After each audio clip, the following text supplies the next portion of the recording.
लोग आज की इस वीडियो में पढ़ने वाले हैं हम हाफ वेव रेक्टिफायर। तो जैसा कि आपको यहाँ दिख रहा होगा, एक टर्मिनल यहाँ पे और दूसरा टर्मिनल यहाँ पे। यहाँ से हम क्या करेंगे, एसी पावर सप्लाई देंगे। यहाँ से हम एसी पावर सप्लाई अंदर को देंगे। यहाँ पे हम देंगे 230 वोल्ट और 50 हर्ट्ज।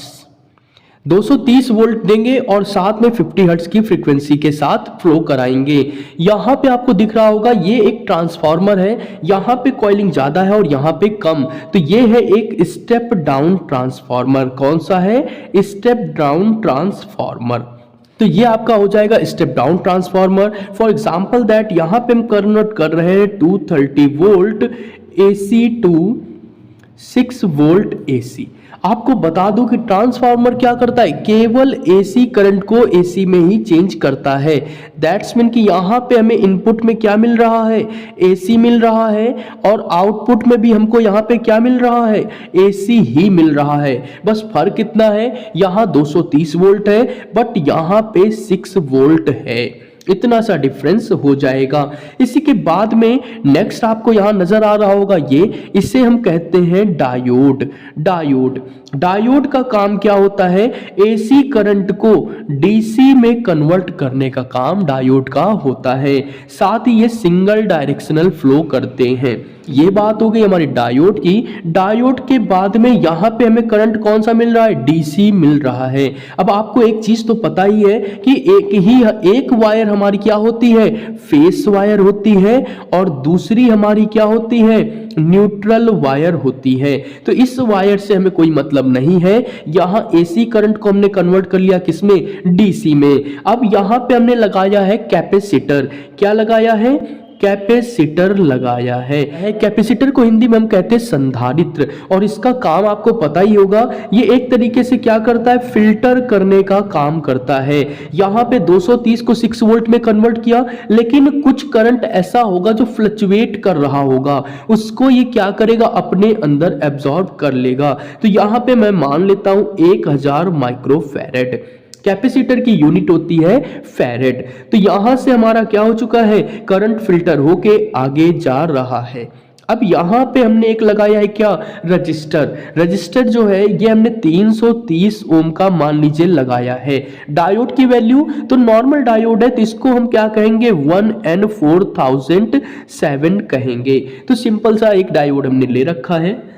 तो यहाँ पे रेजिस्टेंस का काम आप सभी को पता ही, रेजिस्टेंस क्या करता है, करंट को रोकने का काम करता है। जब आपका एक्स्ट्रा करंट आ रहा होगा तो ये प्रतिरोध क्या करेगा, उसको रोक लेगा।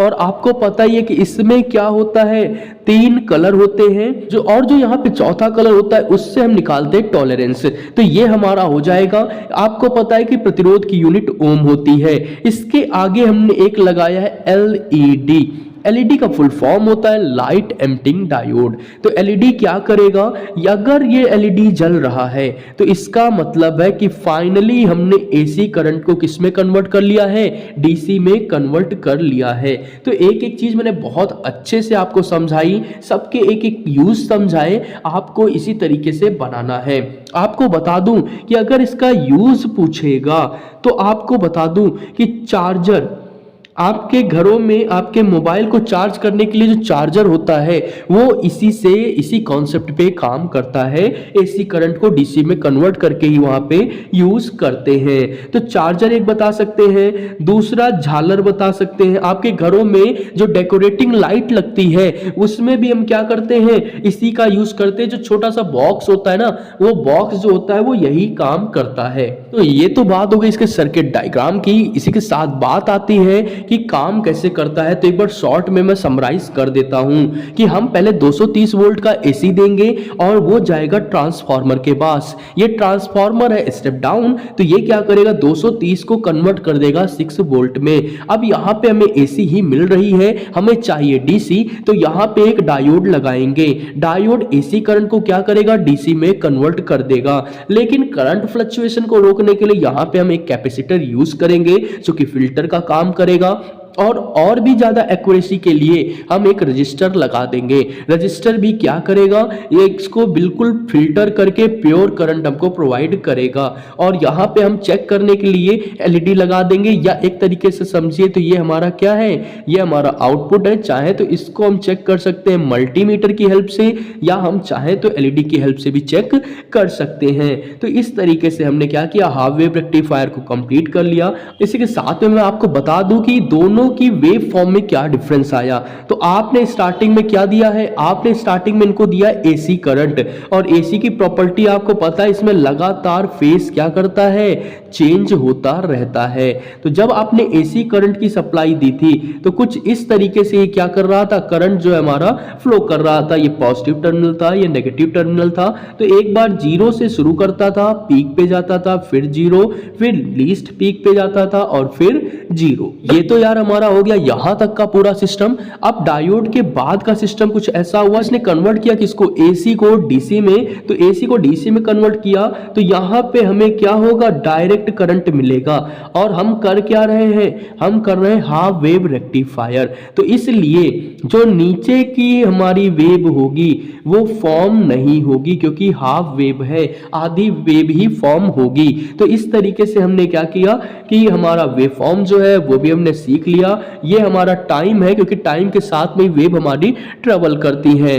तो ये हमारा फाइनली क्या था, ये हमारा इनपुट सिग्नल था, और ये हमारा आउटपुट सिग्नल हो जाएगा। तो इस तरीके से हमने हाफ वेव रेक्टिफायर को बहुत ही डिटेल में समझ लिया। कोई डाउट हो तो कमेंट करके बताएं। फुल वेव रेक्टिफायर के लिए मिलते हैं अपनी अगली वीडियो में। इसी के साथ में एक एक करके सारे कॉन्सेप्ट को बहुत अच्छे से एक्सप्लेन करूंगा। इसलिए चैनल को सब्सक्राइब करना, वीडियो को लाइक करना और शेयर करना ना भूलें।